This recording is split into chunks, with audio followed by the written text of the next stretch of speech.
depan dan ChatGPT. Materi pertama adalah memperkenalkan teknologi masa depan yang akan disampaikan oleh rekan saya, Yuan. Assalamualaikum warahmatullahi wabarakatuh.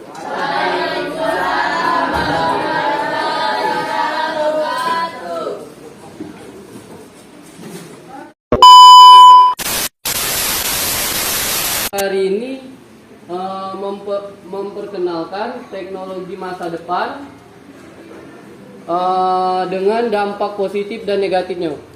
Dalam pertama, ada salah satu teknologi yang kamu tahu, yang kamu pernah pakai, yang ada di kehidupan kamu. HP. Ada lagi tak? Robot. Coba yang berani jawab angkat tangan. Ada door prize-nya? Ada hadiahnya? Nah, ayo. Yang berani tak? Sebut tiga.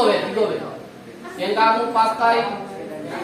Nah, jadi teknologi masa depan itu ada yang belum terjadi, kamu ada yang diperbarui. Salah satu HP tadi yang kata kamu, HP tadi masih bisa diperbarui. Salah satunya tadi ialah paket. Kan bisa kamu ke depannya bisa buat HP itu bakal jadi tanpa paket, atau bisa kamu internetan dewe, entah kamu buat dewe kaki. Jadi salah satunya yang kamu pikir dalam teknologi masa depan itu, salah satunya itulah apa namanya itu, bisa dibuat yang baru, kamu bisa diperbarui.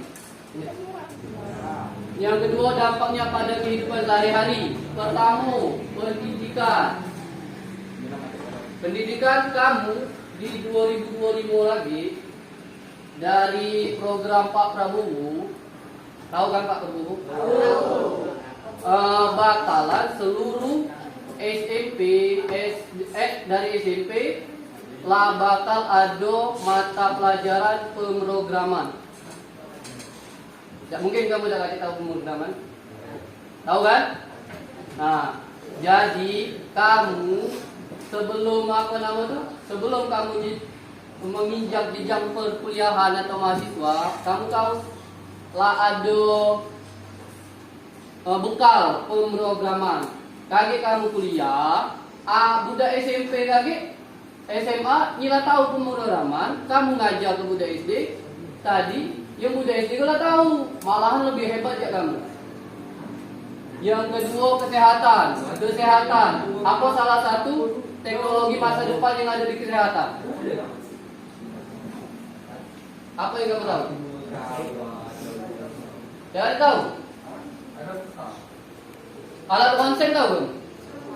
Nah, itu adalah teknologi masa depan yang bakal bisa diperbarui ke depannya. Yaitu ketiga, transportasi. Motor listrik kan ada gini. Nah, ada lagi ada motor baca terbang, mobil baca terbang. Mobil baca terbang ada loh. Ada mobil baca terbang. Ada kan? Nah, ketiga, lingkungan banyak. Lanjut. Kamu tahu tren ya? Apa tren? Ini, maju. Apa tren? Begini. Cemano. Apa yang tren sekarang? Ini. Salah satu ya. Coba. Nah, joget dulu dong. Yang bakal dijelaskan oleh Kak Arya. Assalamualaikum warahmatullahi wabarakatuh. Waalaikumsalam warahmatullahi wabarakatuh. Materi kakak pada hari ini yaitu apa itu ChatGPT. Hari yang pernah gunain? Apa? Untuk apa dulu? Nama soal. Kau kalau bahas soal ChatGPT itu nanya jawaban atau nanya cara ngerjain? Jawaban. Kalau yang bagus itu kita tuh nyarinya tuh cara ngerjainnya. Selain kita pakai teknologi yang kita mudah ngerjain soal, kita juga dapat benefitnya itu paham dengan apa yang kita jawab itu. Nah, sebelum kakak mulai itu, ChatGPT itu menurut kalian gimana sih dia bisa jawab itu? kok kita ngomong apa, dia ngerti gitu apa yang kita maksud itu. Ada yang paham? Enggak ada ya. Kalau di pelajaran kakak itu ada yang namanya algoritma. Jadi persentase berapa yang kita pakai keluarin. Misal kita ada satu, misal ada 10 kata A sampai Z misalnya kan. Nah persentasenya berapa kita misal dari 20 kata itu yang kita pilih itu berapa persen gitu. Nah selanjutnya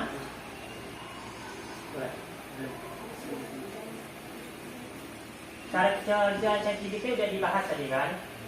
Nah apa menurut kalian keterbatasan ChatGPT? Kalau kalian pakai ChatGPT itu ada sih kendala kalian? Coba sebutin. Ada yang mau tunjuk tangan apa keterbatasannya? Keterbatasan? Keterbatasan nggak bisa dijawab ini. TKI loh, ada berjaya loh. Coba, gimana kalau menurut kakak itu keterbatasannya sih sering itu apa yang kita omong tidak maksud gitu.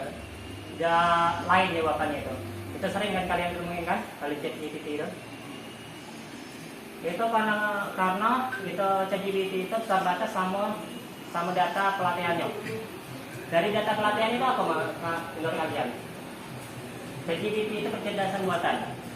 Nah kecerdasan buatan itu supaya apa sih? Nah jadi kalau kecerdasan buatan itu dibuat untuk menirukan supaya sama kayak otak manusia, tapi belum sempurna. Kita lawan apa dengan keterbatasan itu?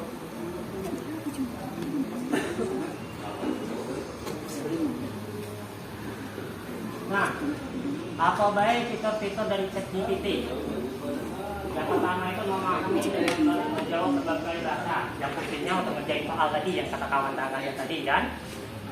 Kalian merasa tidak? Kalau kita nanya sama ChatGPT itu soal jawaban kita lebih mudah, nilai kita juga bagus itu. Dan kedua memberikan penjelasan yang mendalam atau ringkas. Kalau kita nanya ke GPT bukan nanya jawabannya, tapi cara ngerjainnya. Yang ketiga membantu brainstorming ide. Misalnya kita punya ide, nah di sini ada pelajaran bahasa, ada kan? Nah pelajaran bahasa itu kalian pernah nggak sih disuruh bikin cerita, tapi karangan sendiri? Pernah?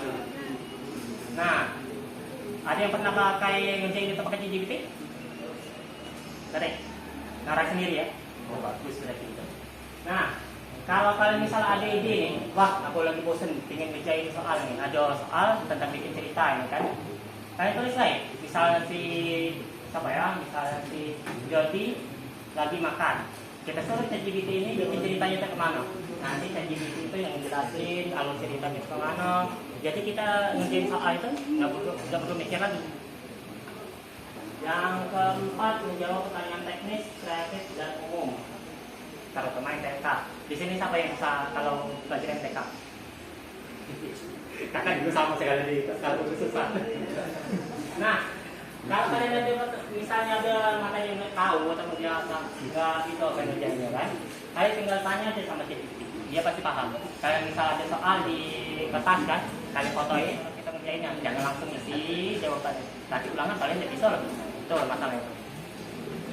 Yang kelima itu mudah disesuaikan untuk kebutuhan spesifik. Misalnya kalau untuk kalian itu dalam pelajaran pendidikan, misalnya kan, kalau kita ada soal tadi kan mudah kalau kita pakai ChatGPT. Apa baik AI yang mirip-mirip sama ChatGPT yang bisa disebutin dapat door prize dan mengatakan tadi? Ada? Jawab. Banyak loh buku ChatGPT loh. Black box. Ada? Coba itu yang di belakang itu. Dia bisa jawab itu. Ya. Cici. Cici. AI. AI. Ciri band. Ciri band. Oh, itu juga lah. Sahabat lah. Pandangan negatif dulu ya. Itu masalah. Pandangan AI. Nah, kalau yang seingat kakak itu ada berapa ya? 4 yang kakak tahu. ChatGPT, Gemini, ada yang tahu? Copilot. Yang paling mudah ini Google Assistant. Pasti ada juga kekurangan, pasti kan? Dan juga pasti ada kekurangan. Yang pertama itu bukan pengganti manusia. Sama kayak yang tadi, sama yang pacaran sama yang lain tadi, dia itu nggak bisa niruin sama pacaran beneran. Lain sensasinya. Yang kedua, konteks terbatas. Bisa dalam memahami input yang ambigu. Ambigu. Maksud dari ambigu ini apa? Ambigu.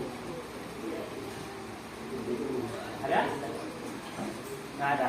Jadi kalau maksud yang ambigu itu kita ngomong apa, dia malah jawab apa. Nggak nyambung kalau kata orang itu. Nah, selanjutnya.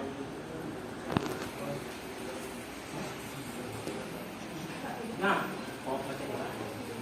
yang ketiga tergantung pada data. Hasil hanya sebaik data penelitiannya.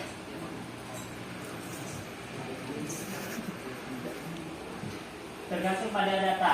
Berarti kalau datanya cuma segitu dia nggak bisa jawab lagi.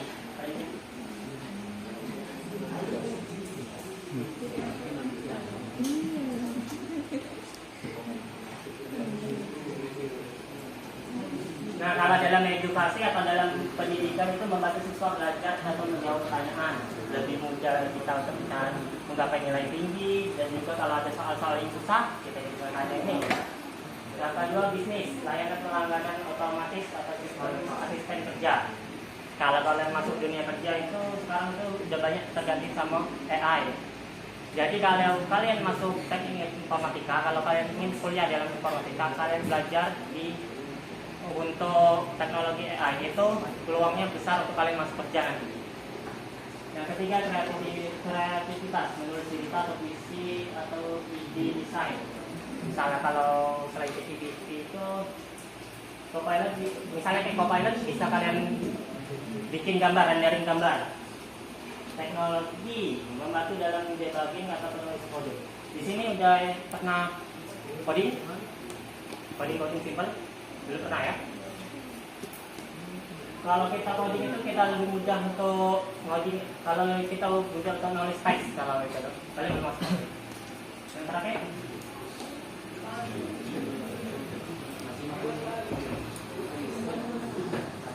Nah, yang dari kakak omongin ini kesimpulannya apa? Menurut kalian? Ada yang bisa jawab?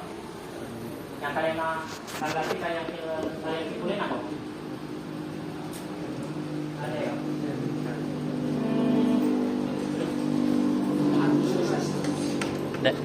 Berarti kalau bagi kakak kesimpulan kakak, kalian pahami tentang AI dari peluangnya gaji kalian bekerja, dan juga kalian pakai AI itu untuk pendukung pelajar kalian. Selain kalian nyari Google, pertanyaan-pertanyaan, dan juga kalian bertanya sama ChatGPT. Anggaplah ChatGPT ini teman guru kalian. Itu saran dari kakak. Kalau kakak ada salah kakak mohon maaf. Kakak ini, assalamualaikum warahmatullahi wabarakatuh. Waalaikumsalam warahmatullahi wabarakatuh. Kakak sama rekan-rekan lain, saya akhiri. Wassalamualaikum warahmatullahi wabarakatuh.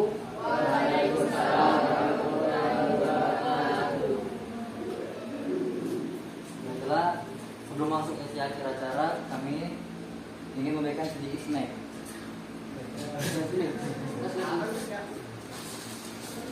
Kamu lagi kita foto bentar ya?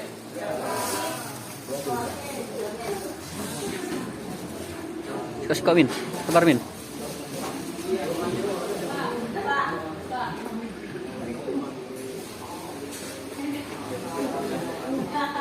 Tap.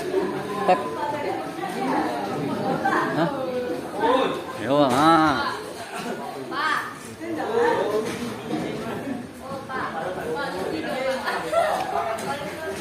Jadi ya.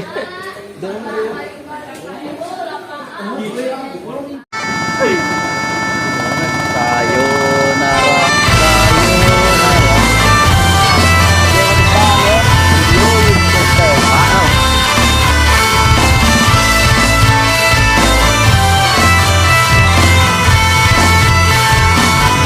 Radionya efek mantap.